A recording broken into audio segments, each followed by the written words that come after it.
What's up mga idol? Isa pangyayari na naman ang di inaasahan ng biglang Yan guys, oh, tignan nyo, lakas oh. Kita nyo ba? Lakas ng kalubyo. ayun na nga, nagwigil ang ating manobela. Nabasag ang ating bearing. So habang binabaybay ko yung kahabang daan na yan, ay tumingin-tingin na ako sa paligid ng isang motor shop. Kinakabahan nga ako dahil baka wala akong makita dahil alas 12 ng madaling araw. Buti na lang at kasama natin si Magda. Alam niyo yung Magda? Tatanong. Tayo na nga, itinuro tayo sa isang motor shop na bukas pa dito sa may bandang Zone 11. Dito sa Bulian Silang. At ito na nga ang mga nangyari. Mas pa. Ate, At madadapa pa nga tayo dyan sa bato. meron ba kayong ano? Bearing? Anong size? Honda Click? Anong size yan? Naku, di ko alam. Ah, Buti may bukas pa, Diyos ko. Kabala biyahe ko. Yan, buti nakita natin dito kay ma'am yung ano ni turn nila. May bukas pa dito bandang Zone 11. Thank you Lord. Tayo maabala. Yan guys, oh, tignan nyo, lakas oh. Kita nyo ba? Lakas ng kalubyo.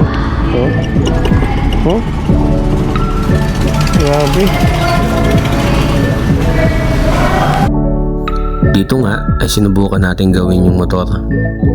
Kahit wala tayong masyadong alam dahil wala na silang mekaniko. Dahil nga alas 12 na ng madaling araw. Kaya ako na ang gumawa. Medyo nangangapa nga ako dyan dahil di ko alam paano gagawin dahil bearing nga yung nasira.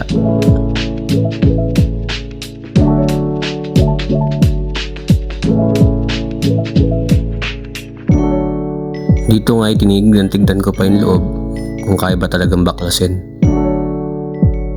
Dito nga ay medyo mahirap kasi medyo kulang ang gamit nila dahil yung mga gamit daw nila ay nasa mga mekaniko.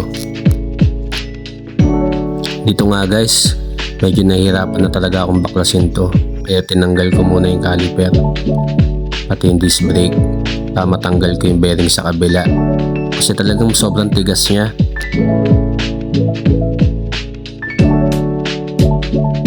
Dito nga ay talagang humingi na ako ng tulong dahil sobrang tigas talaga, hindi ko talaga kayang ilabas yung bearing niya.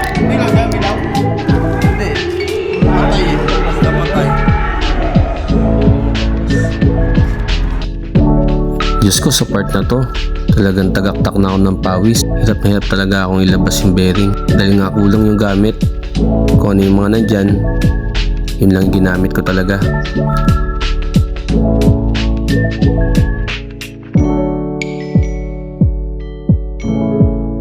So yun guys, dito na muna magtatapos ang video na ito. Don't forget to like and follow my page para mas marami pa kayong mapanood na videos ko. Maraming salamat sa mga suporta. Paalam!